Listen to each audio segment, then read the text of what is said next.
श्रीमद्भागवत कथा भाग 57।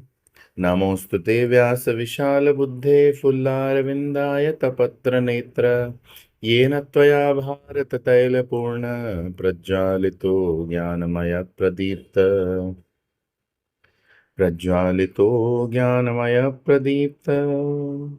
स्कंद दूसरा, अध्याय दूसरा।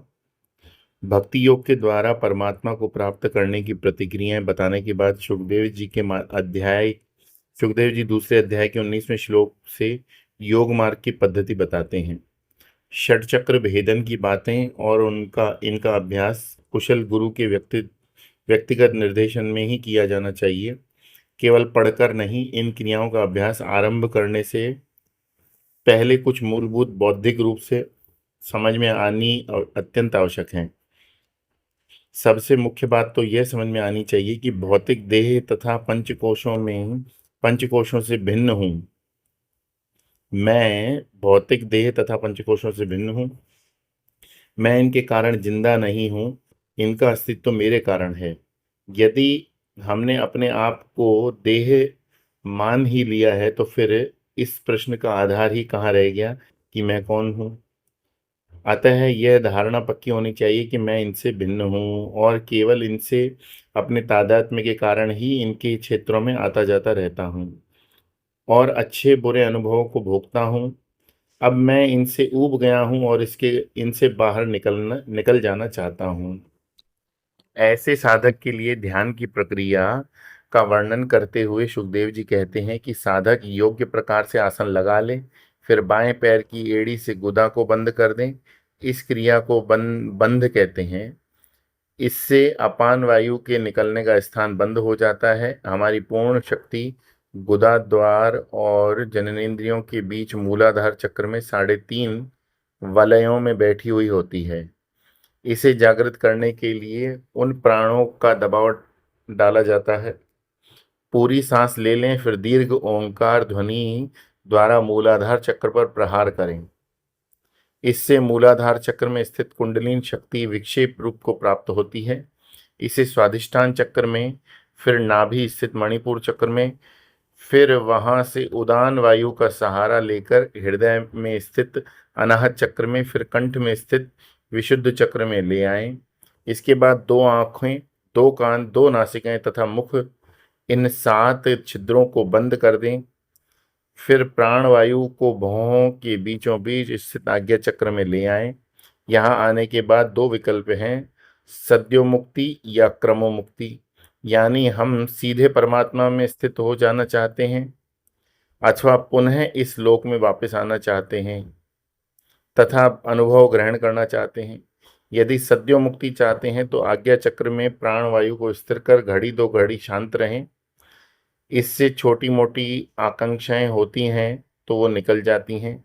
फिर हम ब्रह्मरंध्र का भेदन करने पर इस देह और इनकी सभी परिच्छिन्नताओं का त्याग करके इनसे मुक्त हो जाते हैं। तस्माद् भ्रुवोरनन्तरमुन्नयेत् निरुद्ध सप्तायतनोऽनपेक्षः स्थित्वा मूर्ताद् धर्माकुण्ठ दृष्टि निर्भिद्य मूर्धन विसृजेत परम गतः। भगवान की 3 शक्तियां हैं, द्रव्य शक्ति तमो प्रधान, क्रिया शक्ति रजो प्रधान, ज्ञान शक्ति सत्व गुण प्रधान है। यह सृष्टि का नियम है कि शक्ति या ऊर्जा का नाश कभी नहीं होता, वो केवल अपना स्वरूप परिवर्तित करती रहती हैं। यह रूप परिवर्तन ही कुंडलिनी शक्ति है। जब हम जितासन होकर बैठते हैं तो द्रव्य शक्ति क्रिया शक्ति में बदल जाती है, फिर क्रिया शक्ति ज्ञान शक्ति में बदल जाती है। ज्ञान शक्ति में भी जब तक वृत्तियों का प्राधान्य है तब तक वो वास्तव में अज्ञान ही है। मनोमय कोशों में तो वृत्तियों का पूर्ण प्राधान्य है। जब हम इसे छोड़कर विज्ञानमय कोश में आते हैं तब ही अहम वृत्ति तो बन ही जाती है। इस अहम वृत्ति के स्वरूप का अनुसंधान करने पर वृत्ति तो निकल जाती है और अहम बचा रहता है। अहम का वृत्ति रहित होना ही कुंडलिनी जागरण है। यह वृत्ति रहित अहम तो की हमारा स्वरूप ही है। यहाँ जो बताया गया वह योग मार्ग है। किंतु भक्ति मार्ग में अनंत होता है। भक्ति मार्ग में भगवान की आह्लादनी शक्ति का अवलंबन लेकर साधना चलती है। इसमें भी कुंडलिनी शक्ति जागृत हो जाती है।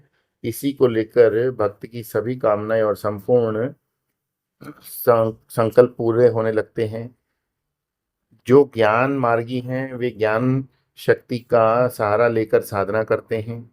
यहाँ योग मार्ग में प्राण या क्रिया शक्ति का प्राधान्य है।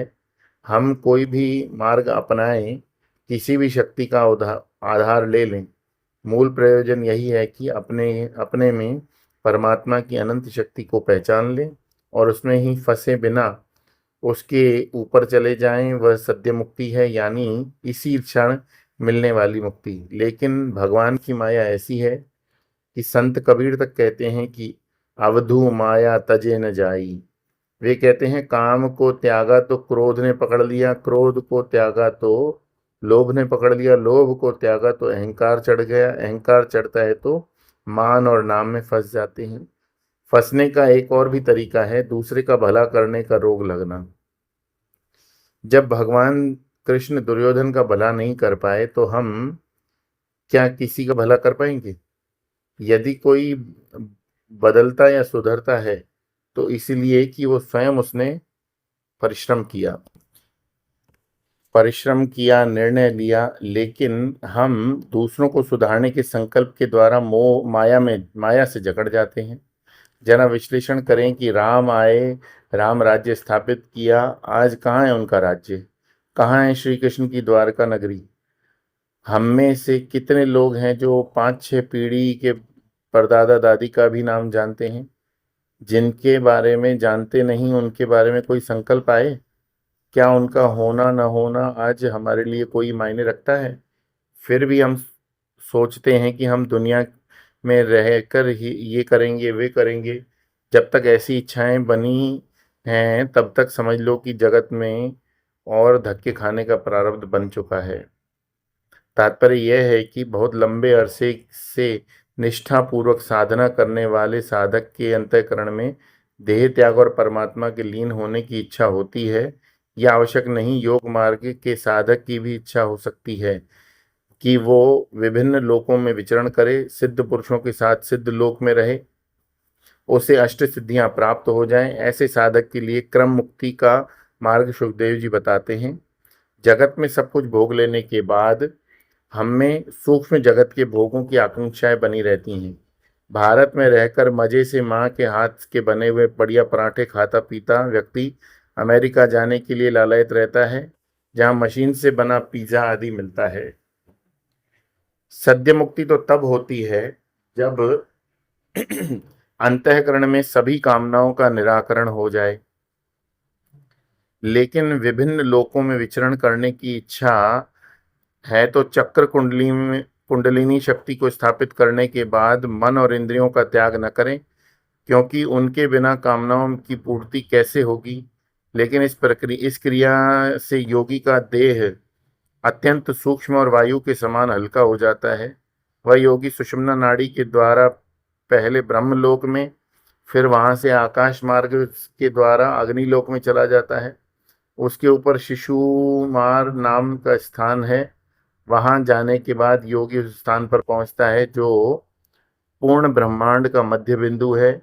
उसका भी अतिक्रमण कर योगी महर्लोक में पहुंचता है, जहाँ देवताओं का निवास है। यहाँ कल्प पर्यंत रहने के बाद योगी ब्रह्मलोक में चला जाता है, जहाँ सिद्ध पुरुष रहते हैं। बोलिए श्री कृष्णचंद्र भगवान की जय।